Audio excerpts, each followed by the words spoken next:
क्या आप एक ओवरथिंकर हैं? संभव है कि आप सोच में पड़ गए हों, क्योंकि कई बार ये आपको पता नहीं होता कि आप ओवरथिंकिंग यानी अधिक सोचने का काम कर रहे हैं। आप एक ओवरथिंकर हैं या नहीं, इसको पता करने के लिए 7 ऐसे पॉइंट्स बताऊंगा जिसे सुनने के बाद ये आसानी से आप डिसाइड कर पाएंगे कि आप ओवरथिंकर हैं या नहीं।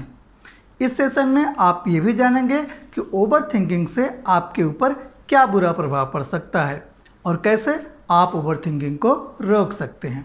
हेलो फ्रेंड्स, मैं आपका दोस्त Ram Vinod, motivational speaker and internationally certified corporate trainer. एक स्टडी के अनुसार 25 से 35 साल के लोगों में से 73% लोग ओवरथिंकर होते हैं। यही आंकड़ा यदि 45 से 55 साल के लोगों में देखा जाए तो ये 52% है, यानी हम में से ज़्यादातर लोग ओवरथिंकर होते हैं। तो सबसे पहले जान लेते हैं उन पॉइंट्स के बारे में जिससे पता चलेगा कि आप एक ओवरथिंकर हैं या नहीं। नंबर 1, यदि आप हर समय टेंशन में रहते हैं तो इसका सीधा सा मतलब है कि आप ओवरथिंकिंग कर रहे हैं। नंबर 2, यदि आप उन गुजर चुकी बातों को लेकर गहरी सोच और तनाव में रहते हैं जिन पर अब आपका कोई कंट्रोल नहीं है तो आप ओवरथिंकिंग कर रहे हैं।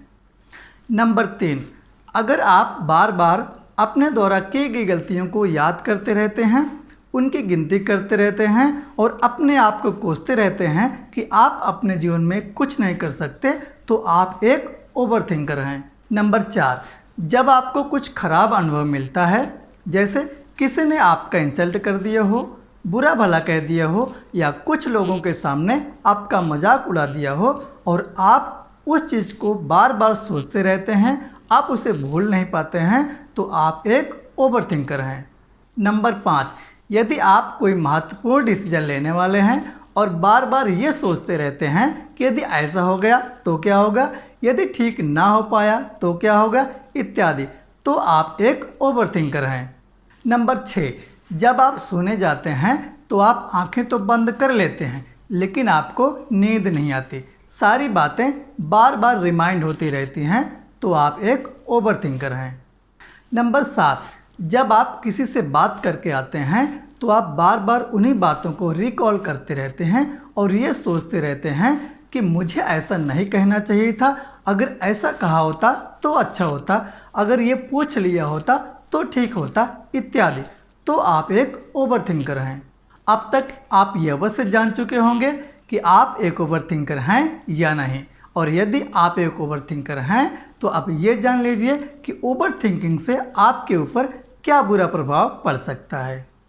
नंबर 1, ओवरथिंकिंग आपके मानसिक और शारीरिक स्वास्थ्य पर बुरा प्रभाव डालता है। नंबर 2, ओवरथिंकिंग में आप या तो पास्ट के बारे में सोचते हैं या फ्यूचर के बारे में, और दोनों ही आपके हाथ में नहीं होता, लेकिन इस पास्ट और फ्यूचर के चक्कर में आप अपना प्रेजेंट खराब कर लेते हैं। जो लाइफ आप जी सकते थे वो आपके हाथ से निकल जाता है, जो तनाव और चिंता का कारण बनता है। नंबर 3, ओवरथिंकिंग आपके माइंड में अनेकों प्रकार के डाउट्स को भर देता है। नंबर 4, ओवरथिंकिंग आपकी इमेजिनेशन पावर को कम कर देता है। नंबर 5, ओवरथिंकिंग आपके एफर्ट्स और टाइम दोनों को बर्बाद कर देता है। फाइनली हम इस निष्कर्ष पर पहुंचते हैं कि ओवरथिंकिंग एक बुरी आदत है और इससे आपको बचना चाहिए। ओवरथिंकिंग को रोकने के लिए आप ये उपाय अपना सकते हैं। नंबर 1, स्वयं को वर्तमान में रखें। ओवरथिंकिंग के इस प्रोसेस में आप अपने पास्ट या फ्यूचर के बारे में सोचते रहते हैं। नतीजा यह होता है कि आप अपने प्रेजेंट मोमेंट में नहीं रह पाते, जबकि वास्तविकता यह है कि यदि आपको सुख और शांति दे सकता है तो वो है आपका प्रेजेंट। अतः आप अपने आप को पास्ट और फ्यूचर से बाहर निकालें और प्रेजेंट में जीना सीखें। नंबर 2, अपने विचारों को सकारात्मक बनाए रखें। मनुष्य किसी भी परिस्थिति में अपने जीवन को सुख और शांति के साथ व्यतीत कर सकता है यदि उसके विचार नकारात्मक ना हो। सकारात्मक विचार सुख और शांति प्रदान करने के साथ ही आपको ओवरथिंकिंग से बचाता है। नंबर 3, अपना फोकस कहीं और शिफ्ट करें।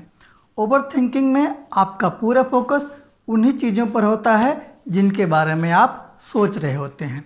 इस बीच आपको अकेला रहना ठीक लगता है, कोई आपको डिस्टर्ब करे तो आपको बुरा लगता है, क्योंकि आप अपना फोकस तोड़ना नहीं चाहते। लेकिन ओवरथिंकिंग को रोकने के लिए आपका फोकस तोड़ना आवश्यक हो जाता है।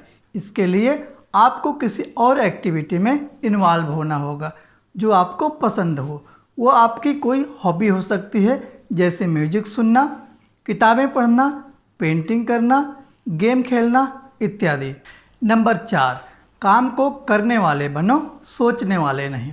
ऐसे कामों की पहचान करें जो आपके लक्ष्य प्राप्ति की ओर आपको ले जाते हों और फिर अपना समय और दिमाग उन कामों को पूरा करने में लगाओ। इससे 2 फायदे होंगे। पहला, आप ओवरथिंकिंग से बच जाओगे और दूसरा, अपने लक्ष्य की ओर आगे बढ़ पाओगे। नंबर 5, अपने आप को डिस्ट्रैक्ट कर लें।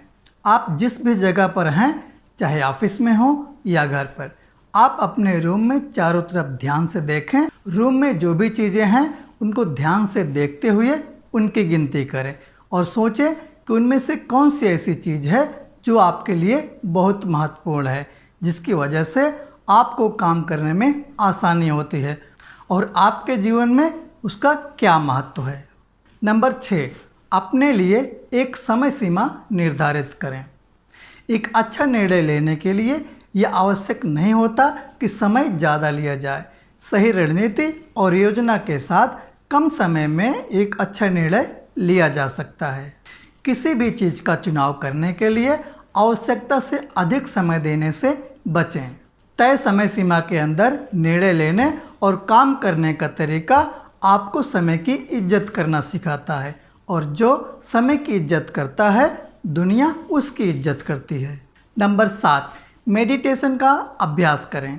मेडिटेशन के द्वारा आप अपने फोकस और कंसंट्रेशन को और बेहतर बना सकते हैं। मेडिटेशन आपके फोकस को एक विचार से दूसरे विचार की ओर शिफ्ट करने में मदद करने के साथ साथ आपके सेल्फ अवेयरनेस और सेल्फ एस्टीम में भी सुधार लाता है। इससे आप ओवरथिंकिंग रोकने में सफल होते हैं, आपका तनाव लेवल कम होता है और आप चिंता मुक्त होते हैं। वीडियो पसंद आया तो लाइक करें और शेयर करें अपने दोस्तों के साथ। और हाँ, यदि आप मेरे चैनल पर नए हैं तो चैनल को अवश्य सब्सक्राइब कर लें और बेल आइकन को ज़रूर दबा दें ताकि मेरे आने वाले सभी वीडियोस का नोटिफिकेशन आपको मिलता रहे।